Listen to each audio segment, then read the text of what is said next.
The humiliation was thick in the air. "Don't you ever talk back to me, Gerald," the white man hissed, his voice low and dangerous. "You are nothing here, nothing. Clean this room now, or don't bother coming back tomorrow." "Sir, the floors are neat.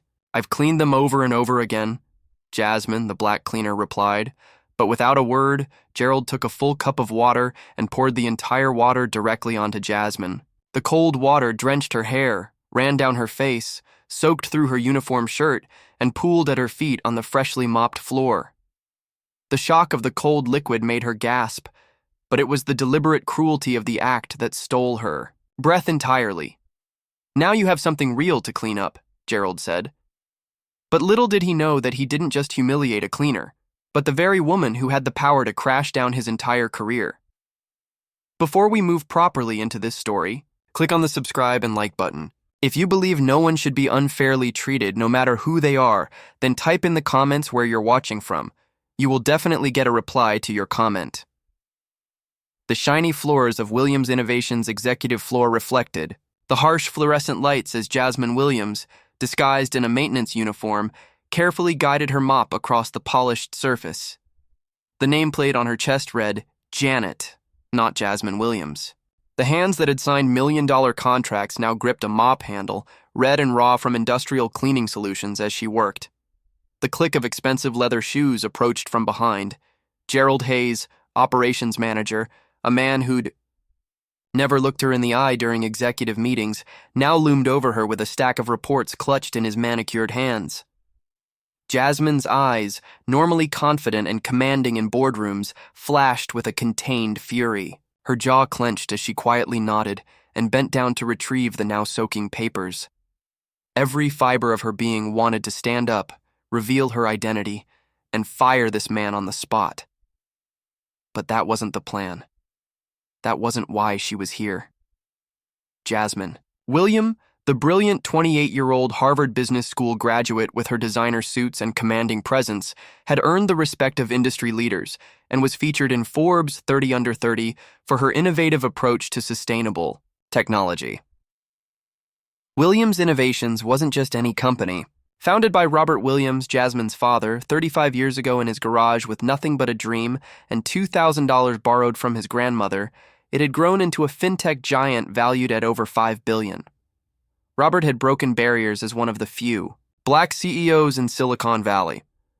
Now 60, Robert Williams had built his empire on two principles: innovation and integrity. His silver-streaked hair and deep laugh lines spoke to decades of challenges overcome. But lately, his normally vibrant complexion had taken on a low quality. The heart attack 6 months ago had been a wake-up call for the entire Williams family. Doctors had been blunt. Robert needed to reduce his stress levels immediately. The 80-hour workweeks that had been his norm for 3 decades were no longer an option. Succession planning, which had been a theoretical discussion for someday, suddenly became urgent. Jasmine, as his only child and the executive who had been groomed for leadership since her graduation, was the obvious choice to take the reins. But Robert had concerns that kept him awake at night, concerns he finally voiced during a quiet family dinner at his modernist home overlooking the city lights. "Jasmine, you know I couldn't be prouder of everything you've accomplished," Robert began, his deep voice carrying the warmth and authority that had inspired thousands of employees over the years. "Your business acumen is extraordinary, your technical knowledge is impressive, but I'm worried about what you don't know." Jasmine set down her fork, her perfectly arched eyebrow raising in question. "What don't I know, Dad?" Robert sighed, the weight of his legacy heavy on his shoulders. "You don't know what it's like in the trenches. You've never seen how the company operates from the ground up. You've never experienced how management treats the people who keep this company running. But don't have fancy titles or corner offices." Jasmine started to protest, but Robert raised his hand. "When I started this company, I was the janitor, the accountant, the salesman, and the engineer. I knew every aspect of my business because I had done every job. That perspective is invaluable. The reports that cross your desk don't tell you about the culture that exists beyond the executive floor." His eyes, so similar to Jasmine's, held genuine concern. "I've been hearing things, Jasmine, whispers about how different the company culture is from what we intended. But everyone puts on a show for the boss and family. You can't lead what you don't truly understand. The challenge hung in the air between them. Jasmine, never one to back down from a challenge, leaned forward. "What are you suggesting, Dad?" The plan they developed that night was audacious. Jasmine would go undercover as a member of the night cleaning crew for 2 weeks. No special treatment, no shortcuts, no privilege. She would experience Williams Innovations the way thousands of employees did, from the bottom rung of the corporate ladder. The transformation was dramatic. Jasmine's designer wardrobe was replaced with simple, worn clothes. Her sleek, straightened hair was allowed to return to its natural curls, then covered with a simple headscarf. Her immaculate manicure was removed, and her signature makeup look abandoned. Contact lenses replaced her recognizable designer glasses.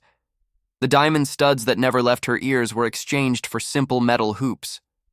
Gone was the polished executive, replaced by Janet, an unremarkable cleaning woman who would fade into the background of corporate life. Robert arranged for her placement through a third-party cleaning service, ProClean, ensuring that no one in HR would make the connection.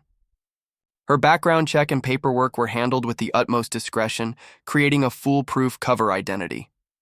As far as anyone at Williams Innovations knew, Janet was simply a new cleaner assigned to the executive floor. The stakes were clear. Jasmine had 2 weeks to understand the true culture of the company she would soon lead. 2 weeks to determine if the company her father had built still reflected the values he had instilled at its founding. What she didn't know was how those 2 weeks would transform her understanding of Williams Innovations and her entire worldview. The next day, Jasmine, now fully transformed into Janet, stood nervously adjusting her ill-fitting gray uniform as she waited for her first shift to begin. Her hands were bare now, and she couldn't stop fidgeting with the unfamiliar employee badge clipped to her chest. Jasmine's first night as a cleaner began at 10 p.m., long after most executives had left the building. The orientation was brief and impersonal, a hurried walkthrough of cleaning protocols, safety regulations, and a stern warning that theft of any kind would result in immediate termination and potential criminal charges. The supervisor barely made eye contact as he handed her a ring of keys and a checklist of duties. Throughout her life, Jasmine Williams had commanded attention. As Robert Williams' daughter, as a Harvard graduate, as an executive vice president of their company. People noticed when she entered a room. They made eye contact. They acknowledged her presence. As Janet the cleaner, she might as well have been a ghost. Working executives stepped around her without a word, sometimes even bumping into her cleaning cart without an apology. When she entered offices where people were still working, they continued their conversations as if no one had entered, discussing confidential business matters without a second thought about the invisible person emptying their trash. By the end of her first day, Jasmine had developed calluses on her once soft hands and had learned to move with the efficiency of someone who couldn't afford to waste energy. She had also begun to see patterns in how different employees treated the cleaning staff. Each day revealed new aspects of Williams Innovations that Jasmine had never imagined existed despite her years as an executive. The pristine company her father had built, with its stated values of respect, integrity, and innovation, looked very different from the bottom looking up. By the start of her second day undercover, Jasmine Williams, still disguised as Janet the cleaner, had begun to adapt to the physical demands of her new role. The muscle aches had dulled to a persistent throb rather than sharp pain. Her hands had developed calluses where blisters had once formed.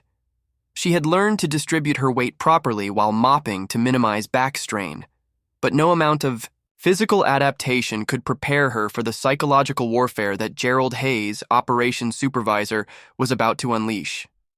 Gerald Hayes prided himself on running a tight ship at Williams Innovations. At 45, he had climbed the corporate ladder through sheer determination and a reputation for getting results, regardless of the human cost. His perfectly pressed shirts, meticulously styled hair, and ever-present leather portfolio projected an image of control and authority.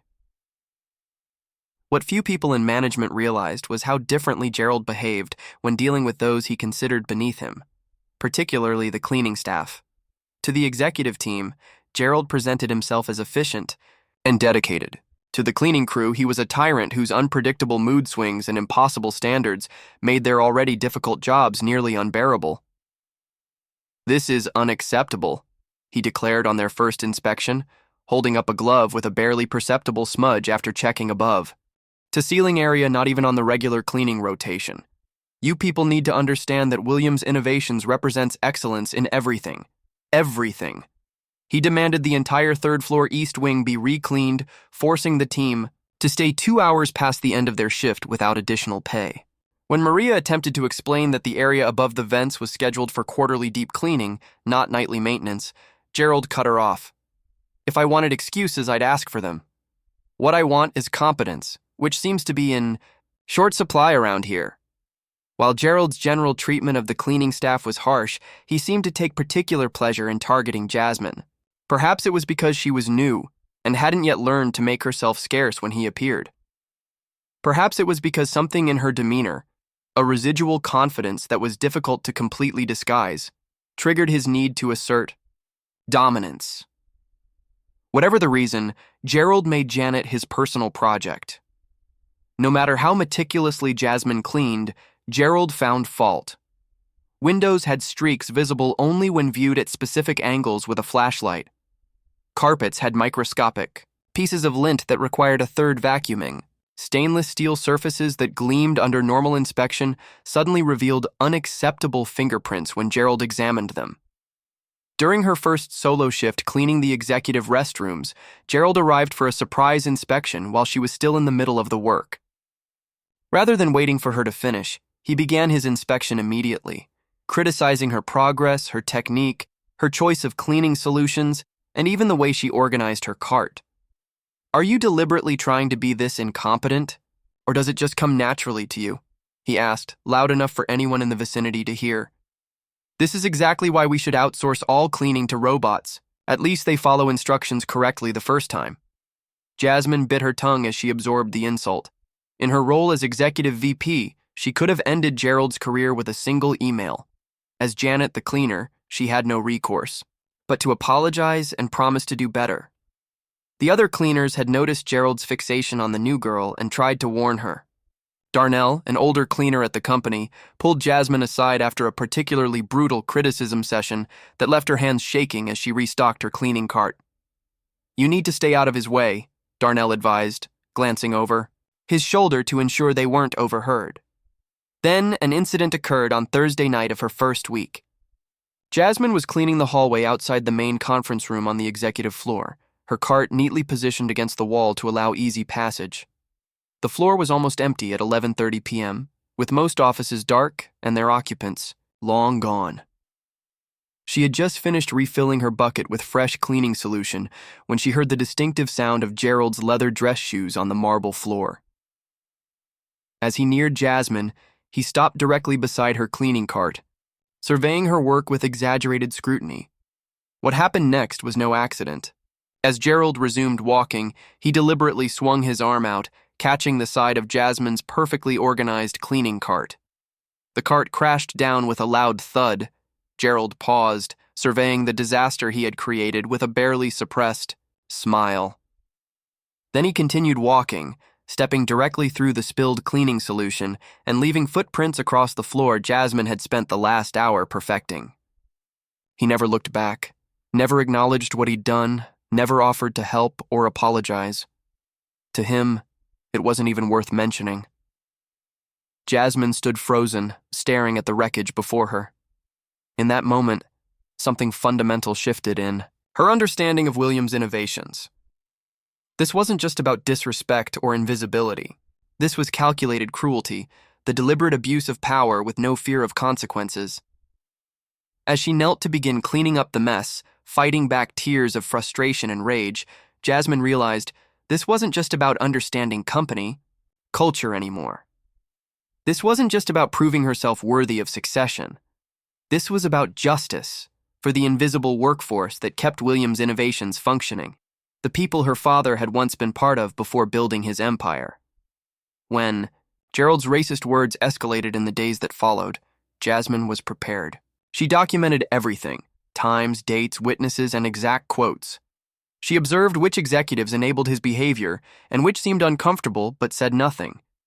She built a case piece by piece, all while maintaining her cover as Janet, the invisible cleaner. Gerald came back a few minutes later. "You think you're clever, don't you?" he hissed, stepping closer. Jasmine remained silent, aware that anything she said would only escalate the situation. She focused on gathering her cleaning supplies, intending to move to the next office on her rotation and escape the confrontation. "I'm speaking to you," Gerald snapped. "The proper response when a supervisor addresses you is, 'Yes, sir,' or 'No, sir.' Didn't they teach you basic respect in whatever gutter they pulled you from?" "Yes, sir."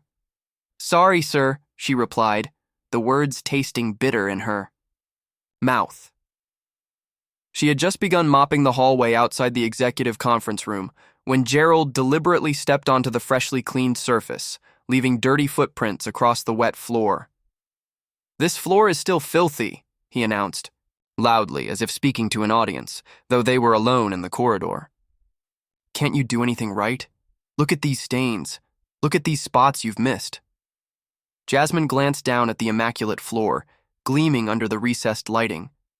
There were no stains, except the footprints Gerald himself had just created. There were no spots except where he now stood. "I just cleaned it, sir," she explained politely, maintaining her composure through sheer force of will. "It was dry and spotless before—" "Are you contradicting me again?" Gerald interrupted, his voice dropping to a dangerous quiet. "Do you think you know more about cleanliness standards at Williams Innovations than I do? I will show you where you belong today." And without a word, he took a full cup of water and poured the entire water directly onto Jasmine. Water drenched her hair, ran down her face, soaked through her uniform shirt, and pooled at her feet on the freshly mopped floor. The shock of the cold liquid made her gasp, but it was the deliberate cruelty of the act that stole her breath entirely. "Now you have something real to clean up," Gerald said, his voice eerily calm as he dropped the empty cup onto the floor, beside her. "And don't even think about leaving until you're dry and this floor is spotless. I'll be checking personally before you clock out. Have you ever been treated differently because of how you look? Share your thoughts in the comments below. Don't forget to like this video and hit that subscribe button to make sure you don't miss the next part of this story." Jasmine stood frozen, water dripping from her hair and clothes, creating puddles around her feet. The humiliation burned, hotter than any anger she had ever experienced. At that moment, she wasn't Jasmine Williams, Harvard graduate and executive VP. She wasn't even Janet the cleaner. She was simply a human being, treated as less than human by someone who knew there would be no consequences for his actions. As water dripped from her soaked uniform, Jasmine fought back tears that threatened to mix with the moisture already on her face. She knelt to begin mopping up the water, her soaked clothes clinging uncomfortably to her skin. As she worked, she made a silent vow that Gerald Hayes would face consequences for his actions, not just for what he had done to her, but for the culture of fear and humiliation he had created for the invisible workforce that kept Williams Innovations running.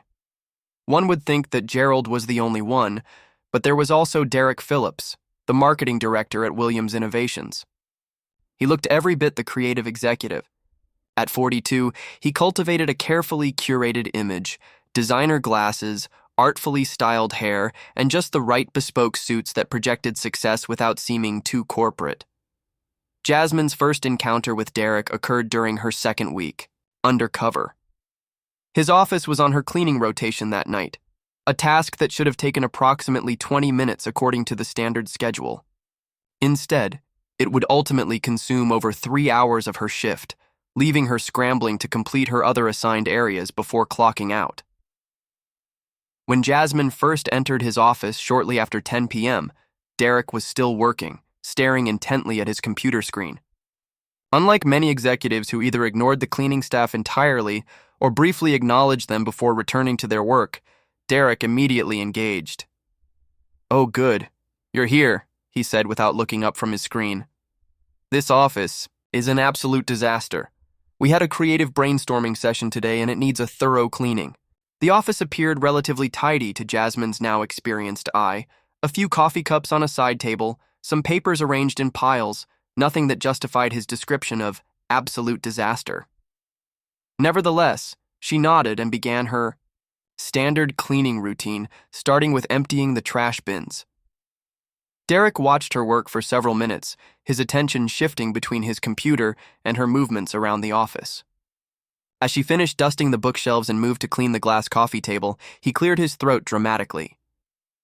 "That's not how you clean glass properly," he informed her, rising from his desk to approach. "You're leaving streaks everywhere. You need to use circular motions, not straight lines." Derek watched with critical attention, pointing out missed spots and offering unsolicited advice about proper cleaning methods, as if his marketing degree had somehow bestowed expert knowledge in professional cleaning techniques. After she had cleaned every surface, vacuumed the carpet, and sanitized touchpoints according to protocol, Derek performed a theatrical inspection of the room, running his finger along surfaces and holding them up to the light as if checking for dust. "This simply won't do," he declared with exaggerated disappointment. "The windows still have smudges. The carpet has visible lint. And did you even dust the top of the picture frames? I'm going to need you to start over and do it properly this time." Jasmine looked at the immaculate office in disbelief. There were no visible issues with any of the areas he had mentioned, but as Janet the cleaner, she had no authority to contradict him. With a quiet, "Yes, sir," she began the entire cleaning process again from the beginning, while Derek returned to his desk, a satisfied expression briefly crossing his face. The second cleaning was even more meticulous than the first, with Jasmine taking extra care with each surface, anticipating his criticism. When she finished, Derek once again performed his inspection ritual, this time focusing on entirely different areas. "The baseboards are still dusty, and my desk wasn't properly organized," he claimed, though she had been specifically instructed never to touch papers or personal items on desks. "And what's that smell? Did you use the wrong cleaning solution? This room should smell fresh and clean, not like chemicals." The cycle repeated a third time, with Derek finding new, increasingly trivial issues after each cleaning. By the time he finally declared himself satisfied and left for the night, it was well past midnight, and Jasmine was significantly behind schedule on her other assignments. Soon enough, Jasmine learned that Derek's behavior was a well-established pattern. He would regularly demand multiple cleanings of his already pristine office, manufacturing flaws to justify his demands. He would leave coffee cups balanced precariously on the edges of trash bins so they would spill when emptied. He would scatter paper clips on freshly vacuumed carpets and then complain about poor cleaning quality. After the water bottle incident with Gerald, Jasmine had decided to test the company's reporting structures. If Williams Innovations truly valued dignity and respect, as stated in its corporate values, surely the Human Resources Department would address such blatant abuse. Kay Mitchell, the HR director, presented herself as the perfect person to approach. In her mid-40s, with a warm smile and a business casual style that was more casual than business, Karen cultivated an approachable image. The employee support posters throughout the building featured her photo and an invitation to talk to me, your voice matters. Her office door displayed a rainbow sticker and the words "safe space" in friendly typography. During her lunch break the day after Gerald's assault with the water bottle, Jasmine cautiously approached Karen's office. The HR director welcomed her with a smile that seemed genuine, offering her a seat and even a cup of coffee from her personal machine. "What can I do for you today?" Karen asked, her tone warm and encouraging. "I don't think we've met before. Are you new to the cleaning staff?" Jasmine explained that she was indeed new, and then hesitantly described the incident with Gerald, the public humiliation, and finally the water bottle. She kept her account factual and unemotional, precisely the way she would have advised an employee to report misconduct in her role as executive VP. Karen's expression remained sympathetic throughout the recounting, her head tilted slightly in what appeared to be genuine concern. When Jasmine finished, the HR director sighed deeply and reached across the desk to pat her hand, a gesture that straddled the line between comforting and condescending. "First, I want to thank you for bringing this to my attention," Karen began, her voice taking on the careful cadence of rehearsed corporate speech. We take all reports of workplace incidents very seriously at Williams Innovations. That said, she paused, her tone still gentle but now tinged with something else, a subtle dismissiveness that hadn't been there before. I think there may be some confusion about workplace relationships here. You're just a cleaner and should know your place. In a company like this, you can't compare yourself to other employees. The message was clear beneath the corporate jargon. You don't really count as employees. Your dignity is not our concern. Jasmine thanked Karen for her time. As she rose to leave, Karen offered one last bit of advice, her voice lowered as if sharing confidence. Between us, Gerald can be demanding when it comes to cleanliness standards. He has high expectations, and sometimes his communication style is a bit direct. My suggestion would be to focus on meeting those standards rather than taking things personally. In corporate environments, thick skin is an asset. With that final dismissal, thinly disguised as mentorship, Jasmine was effectively shown the door. The safe space sign seemed to mock her as she left, its promise apparently not extending to those who cleaned the building after hours. What Karen didn't know was that Jasmine had secretly recorded their entire conversation on her phone. Documentation that would later become crucial evidence of how systematically the company failed its most vulnerable workers. But if Gerald and Derek's cruelty had shown Jasmine the systematic nature of workplace abuse, her encounter with Veronica Wells would reveal its most shocking physical manifestation. Veronica Wells, Senior Vice President of Sales, was a legend at Williams Innovations. Her sales team consistently outperformed targets. Her presentations at industry conferences were standing-room-only events, and her aggressive negotiation style had secured contracts that transformed the company's market position. At 45, she had the confidence of someone who knew her value to the organization and the temperament of someone unaccustomed to being contradicted. The confrontation occurred on Friday evening of Jasmine's third week undercover. She had been assigned to clean the main conference room on the 38th floor. "Excuse me, where do you think you're going?" Veronica's sharp voice cut through the air. "I'm sorry for interrupting, ma'am. This room is scheduled for cleaning at 9 p.m. I'll come back later when you're finished." It was a reasonable response, polite and professional. Any normal workplace interaction, it would have been the end of the matter. But Veronica Wells didn't operate according to normal workplace conventions. "How dare you disrupt my meeting?" she snapped, stepping closer to Jasmine. "Do I have to waste my valuable time explaining basic professional courtesy to someone who cleans toilets for a living?"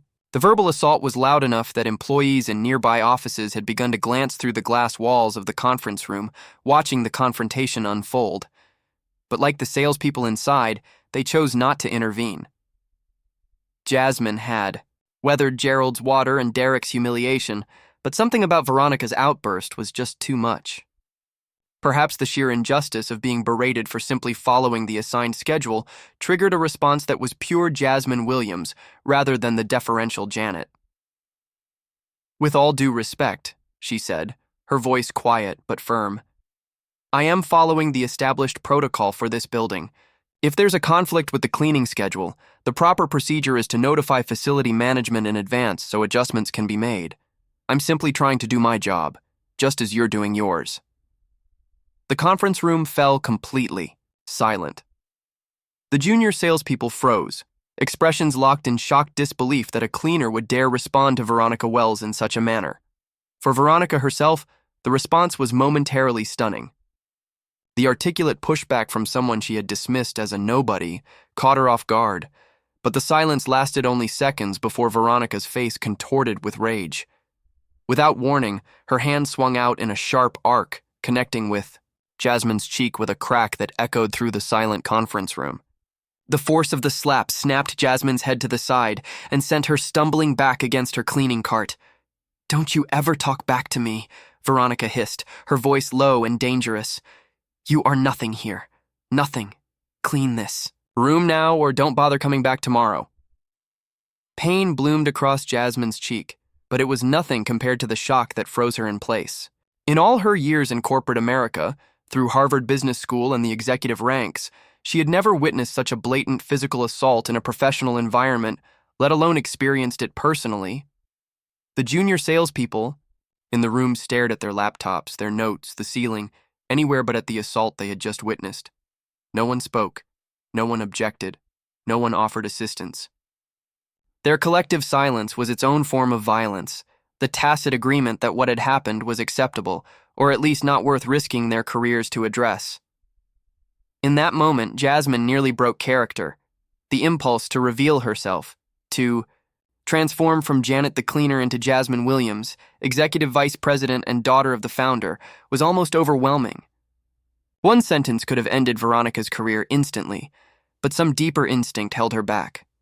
And so, with a discipline that surprised even herself, Jasmine maintained her cover. She lowered her eyes, mumbled an apology, and began cleaning the conference room. The red mark on Jasmine's cheek burned with humiliation. But her mind had never been clearer. This was her breaking point, not because the slap was more painful than Gerald's assault or Derek's humiliation, but because it represented the culmination of a pattern that could no longer be ignored. Williams. Innovations, the company her father had built on principles of dignity and respect, had become a place where employees could be physically assaulted without consequence or comment. As she mechanically wiped down surfaces around the oblivious sales team, Jasmine's mission transformed. She was no longer just observing the company culture or gathering general impressions. She was now collecting evidence for what would become the most significant corporate restructuring in Williams Innovation's history. Every interaction, every abuse, every failure of leadership would be documented. Names would be recorded. Incidents would be dated and detailed. And when her 2 weeks undercover were complete, the reckoning would begin. If you were in Jasmine's shoes, what would you do to them all? Share your thoughts in the comments below. Don't forget to like this video and hit that subscribe button to make sure you don't miss the next part of the story. By the end of her second week undercover, Jasmine Williams had experienced enough mistreatment to justify ending her experiment and returning to her executive role. She had witnessed systemic abuse from multiple leaders and experienced both verbal and physical assault. Jasmine's first step was to create a secure system for collecting evidence. The cleaning cart provided perfect cover. No one paid attention to the supplies arranged in its various compartments, giving her ample opportunity to conceal a small, powerful camera and digital voice recorder among the bottles and rags. Her phone, kept silenced in her pocket, allowed her to capture still images when necessary, though she used it sparingly to avoid detection. Her nights took on a new pattern. While continuing to perform her cleaning duties with the same careful attention as before, she now strategically positioned herself to document conversations in meeting rooms, photograph documents left carelessly on desks, and record the after-hours interactions that revealed the true culture of Williams Innovations. Soon Jasmine had amassed a damning collection of evidence. With the recordings she had, she discovered that the 3 people who had made her life miserable as a cleaner had more secrets they were keeping. They had been secretly diverting some of the company's funds meant for lower workers into their own pockets, and even delivering the company's information to competitors in an attempt to push Robert out as CEO before the succession happened. The evidence was overwhelming and irrefutable. As the end of her planned undercover period approached, Jasmine faced a critical decision about how to proceed. Simply presenting the evidence to her father would address the immediate conspiracy, but might not solve the deeper cultural issues that had allowed such corruption to flourish. A more public approach risked damaging the company's reputation, harming innocent employees in the process. After gathering overwhelming evidence of systematic abuse, discrimination, and conspiracy at Williams Innovations, Jasmine Williams faced her most significant challenge yet: how to expose the corruption in a way that would lead to meaningful change rather than mere damage control. The final phase of her undercover journey would require perfect timing, strategic thinking, and the courage to confront the people who had humiliated and abused her over the past month. The preparation began on Friday evening of her last week undercover. After finishing her shift and ensuring no one was following her, she changed into her own clothes in a public restroom several blocks from Williams Innovations headquarters. The transformation was dramatic. The headscarf removed, her natural hair styled with professional precision. designer glasses replacing the plain frames of her disguise, subtle makeup-enhancing features she had deliberately downplayed for weeks. She took a rideshare to her father's home in the exclusive Hillcrest neighborhood, a modernist mansion whose glass walls offered panoramic views of the city skyline, including the Williams Innovations Tower, where she had been scrubbing floors just hours earlier. The physical distance between these worlds was measured in miles, but the psychological distance felt incalculable. Robert Williams was waiting in his home office, his expression grave. "You look exhausted," he said simply, studying her face with paternal concern. "I am," Jasmine admitted, "but not just physically. I'm emotionally exhausted by what I've discovered." For the next 3 hours, she methodically presented her findings, using her laptop to display emails, performance reviews, financial discrepancies, and video evidence of abuse. She documented the systematic mistreatment of support staff. Robert listened in silence, his expression darkening as the evidence mounted. When she showed him the video of Veronica Wells slapping Janet the cleaner, his fist clenched involuntarily. When she played the recording of Gerald Hayes pouring water on her, his jaw tightened with barely controlled anger. "They've betrayed everything this company stands for," he said, his voice quiet but vibrating with intensity. "Everything I've built, everything I believed in." Jasmine nodded, understanding that her father's reaction wasn't just about the personal affront to his daughter, but about the violation of the principles upon which he had built his life's work. "The question is," she said, "how do we address this in a way that creates real change?" Together, they developed a strategy that would expose the corruption publicly. Robert would call an emergency board meeting for Monday morning to discuss urgent company concerns that had come to his attention. All department heads and senior management would be required to attend, including Gerald, Karen, Derek, Marcus, and Veronica, the 5 executives at the center of the conspiracy. The board members would be briefed in advance on the general nature of the issues, but not on the specific evidence or Jasmine's undercover role. This would ensure their genuine reactions when the full situation was revealed. Most importantly, Jasmine would continue her role as Janet the cleaner through Monday morning, maintaining her cover until the precise moment of revelation. This would require one final night of humiliation, but it would be worth it for the justice that would follow. Their planning continued well past midnight, addressing contingencies and refining the approach. Before Jasmine left, Robert hugged her again, this time with a new respect in his eyes. "I thought this experience would teach you about leadership," he said.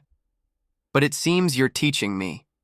Whatever happens Monday, I want you to know, I'm proud of you, not just as my daughter, but as the future of Williams Innovations." By Sunday night, everything was in place. The board had been notified, the evidence was prepared, and security personnel had been quietly briefed on potential responses when the revelations became public. All that remained was the confrontation itself and Jasmine's final performance as Janet the cleaner. Monday morning dawned clear and bright, sunlight gleaming off the glass and steel of the Williams Innovations Tower. Jasmine arrived in her cleaner's uniform for what would be her last shift in disguise. She had deliberately scheduled herself for the executive floor, ensuring she would be assigned to clean the boardroom before the 10 a.m. emergency meeting. At 8:30 a.m., as executives began arriving for their normal workday, unaware of the reckoning to come, Jasmine pushed her cleaning cart toward the executive boardroom on the 42nd floor. The space was impressive, a massive oval table of polished walnut surrounded by leather chairs. She had just begun dusting when Gerald Hayes entered, his expression sour at finding her there. "What are you doing here?" he demanded, briefcase, clutched in one hand and coffee in the other. "This room needs to be perfect for an emergency board meeting at 10. "I'm assigned to clean it, sir," Jasmine replied, maintaining the deferential tone she had perfected over the past month. "I'll be finished well before 10. Gerald's eyes narrowed as he surveyed the room. "Make sure it's actually clean this time. The CEO and board members will be here. If I find a single speck of dust, you'll be fired. I'll check your work before the meeting," he added, his tone making clear that he was hoping to find fault. "Now get moving. People will be arriving soon." By 9:45 a.m., executives and board members had begun gathering outside the boardroom, their expressions confused or concerned about the unexpected meeting. Robert Williams arrived last, acknowledging greetings with brief nods but offering no explanation for the emergency session. His eyes briefly met Jasmine's as she mopped near the door, a subtle glance that contained volumes of unspoken communication, before he turned away to maintain their charade. At 9:55 a.m., Gerald returned to inspect the boardroom, making a show of checking surfaces for dust and running his finger along the windowsill as executives began taking their seats around the table. "You missed spots on the windows," he announced loudly, though the glass was immaculate. "And the table hasn't been properly polished. This is exactly the kind of sloppy work I've come to expect from new people." "I'll take care of it right away, sir," Jasmine responded, moving to re-clean areas that needed no attention. As the clock hit 10 a.m., Robert Williams called the meeting to order, his authoritative voice cutting through the murmured conversations around the table. Jasmine continued cleaning in the background, moving quietly around the room's perimeter, seemingly focused on her work, but missing nothing of the discussion. "I've called this emergency meeting to address serious concerns about the corporate culture at Williams Innovations," Robert began, his tone grave.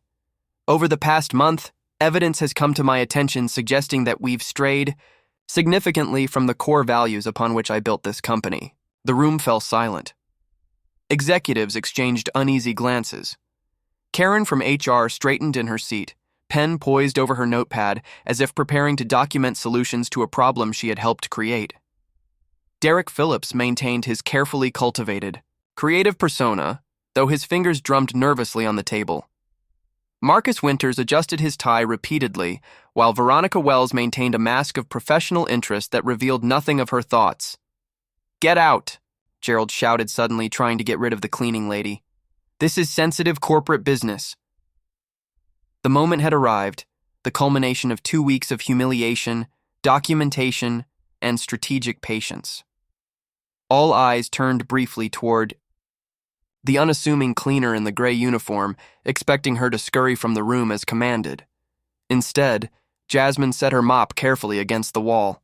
She straightened to her full height, squared her shoulders, and turned to face the assembled executives with a calm dignity that immediately commanded attention. Looking directly at Gerald Hayes, she spoke in a clear, confident voice that bore no resemblance to Janet's deferential tones. "Actually, I'd like to stay, Gerald," Jasmine said, using his first name with the casual authority of someone who had every right to do so. "But I think you're the one who doesn't understand the situation." With deliberate movements, she removed the headscarf that had covered her hair, letting her natural curls frame her face. She took off the plain glasses that had been part of her disguise, reaching into her pocket to replace them with her designer frames. Finally, she unzipped the gray cleaner's uniform to reveal a professionally tailored blazer and blouse underneath. The transformation was electric. Around the table, expressions shifted from confusion to shock as recognition dawned. These executives had all worked with Jasmine Williams for years. They had attended meetings with her, reported to her, discussed strategy with her, yet none had recognized her beneath the disguise of Janet. Why? Because they had never truly seen the cleaning staff as people worthy of notice. "I am Jasmine Williams," she announced, her voice steady, "and the new CEO of this company as my father's successor." Though by now no introduction was necessary, the silence in the room was absolute. Everyone's mouth hung open. Jasmine tapped a small remote she retrieved from her pocket, advancing the presentation to specific evidence. "I've been gathering documentation on the toxic culture in this company, a culture that contradicts everything Williams Innovations claims to stand for." Video appeared on screen. Gerald Hayes pouring water on Janet, captured from a security camera angle that showed his face clearly. The timestamp and location were visible in the corner, leaving no room for denial. Gerald's face drained of color as he watched himself on screen, his habitual arrogance crumbling in the face of undeniable evidence. That's taken out of context. She was insubordinate, and pouring water on an employee is assault, Gerald.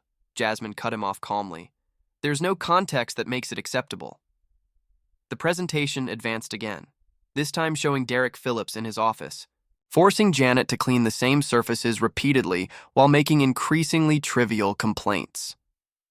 Derek Phillips, marketing director, has routinely abused his authority to waste cleaning staff time, forcing repeated, unnecessary work and creating deliberate dominance. Derek opened his mouth to defend himself, but Jasmine continued without allowing interruption, moving systematically through the evidence she had gathered. As the evidence mounted, some board members began taking notes furiously.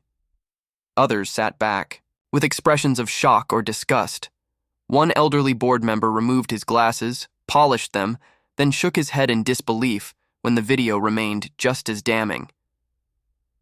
Veronica Wells was the first to attempt a defense, her sales executive, instincts pushing her to control the narrative. This is a gross mischaracterization. That video has clearly been edited to make it look like. Jasmine cut her off by advancing to the next slide, a different camera angle of the same incident, showing the slap from a perspective that captured both Veronica's face and the shocked reactions of witnesses. Would you like me to play the audio as well, Ms. Wells? Your exact words were, "Don't you ever talk back to me. You are nothing here. Nothing." Veronica fell silent, her carefully constructed professional image shattered beyond repair. By the time Jasmine concluded her presentation, the arrogance and entitlement that had characterized the accused executives had crumbled into a mix of shock, fear, and desperate calculation. Gerald Hayes, seeing the writing on the wall, tried one last appeal. "I thought you were just an ordinary cleaner. Please, don't let me lose my job." The boardroom doors opened. 2 security officers stepped inside. "Mr. Hayes, we've been instructed to ensure you leave the premises after this meeting." Gerald turned back to Robert Williams, his face a mix of disbelief and fury. "You can't be serious. After everything I've done for this company?" "After everything you've done to this company," Robert corrected, standing now to address the room. "What we've witnessed today isn't just about individual behavior, though that alone would warrant immediate termination. This is about a fundamental betrayal of everything Williams Innovation stands for." He moved to stand beside his daughter, a physical demonstration of solidarity that sent a clear message to everyone present. "Jasmine undertook this investigation at my request as part of our succession planning process. What neither of us anticipated was the level of corruption, discrimination, and abuse she would uncover." Robert turned to address the board members directly. "I founded this company on principles of integrity, innovation, and respect for every individual who contributes to our success. Somewhere along the way, we lost sight of those values. Today, we begin the process of reclaiming them." The next hour was devoted to immediate actions. The board terminated Gerald Hayes, Karen Mitchell, Derek Phillips, and Veronica Wells for gross misconduct, effective immediately. Security was instructed to escort them from the building after they surrendered company devices and access credentials. Each departure was telling. Gerald raged, insisting his actions were taken out of context. Derek tried to spin excuses about high standards. Veronica maintained icy silence, her career in shambles. Karen protested weakly that she had handled the complaint, according to protocol. But the recorded audio of her dismissiveness spoke louder than her defense. As security prepared to escort Gerald, he made a final desperate plea. 30 years, Robert. I've given this company 30 years. You can't just throw that away based on a few incidents." "You're right, Gerald," Robert replied, his voice measured but unyielding. 30 years is significant, which makes it all the more disappointing that you chose to use your position to abuse those with less power rather than to embody the values this company was built on. Gerald's face fell as he was led from the room. The meeting continued, with discussion of immediate steps to address the cultural issues revealed by Jasmine's investigation. Board members who had once doubted her readiness for leadership now approached her with congratulations, apologies, and offers of support. Throughout it all, Jasmine maintained the calm, strategic demeanor that had allowed her to gather the evidence, while enduring weeks of abuse, the same qualities that would serve her well as CEO. When the boardroom finally emptied, leaving only Jasmine and her father, Robert embraced her, pride evident in his every gesture. "You've done something remarkable," Here, he said quietly.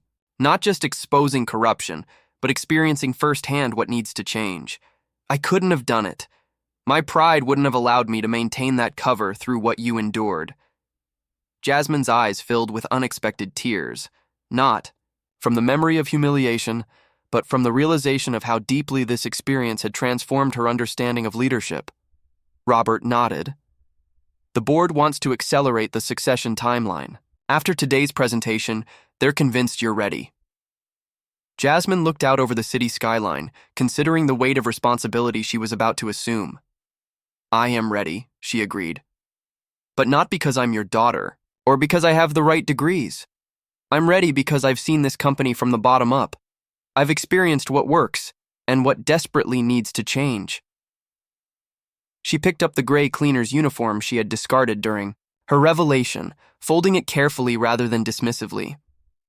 This taught me more about leadership than Harvard ever could, and I won't forget those lessons when I'm sitting at the head of this table.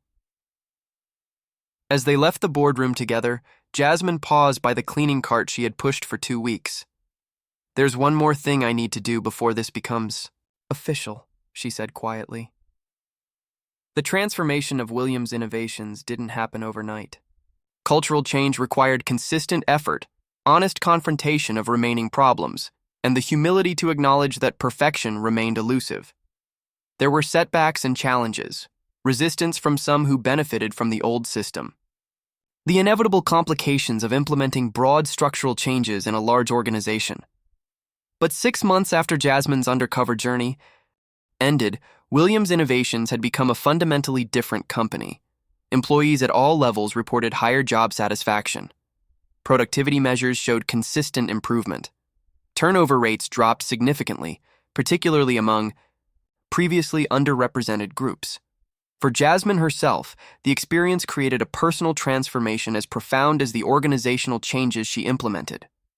The physical hardships of cleaning work had changed her body, building strength and endurance she hadn't known she needed. The emotional challenges of being treated as invisible had deepened her empathy and sharpened her perception of power, dynamics in ways her privileged upbringing and education never could. These changes were visible in how she operated as a leader. In executive meetings, she noticed who spoke and who was interrupted, consciously creating space for diverse perspectives. When visiting departments, she greeted maintenance staff by name with the same respect afforded to directors. Her decisions were informed by a 360-degree understanding of how they would affect everyone in the organization, not just those with titles similar to hers. 3 months after the boardroom confrontation, Robert Williams officially announced his retirement and Jasmine's succession as CEO. Under her leadership, the company grew abundantly in the remaining years, not only in profit but in reputation, praised as a model for corporate responsibility and integrity. Jasmine never forgot the lessons she had learned in disguise. The gray cleaner's uniform remained in her office closet, a constant reminder of where true leadership begins. Not in the boardroom, but on the ground with those who are too often unseen.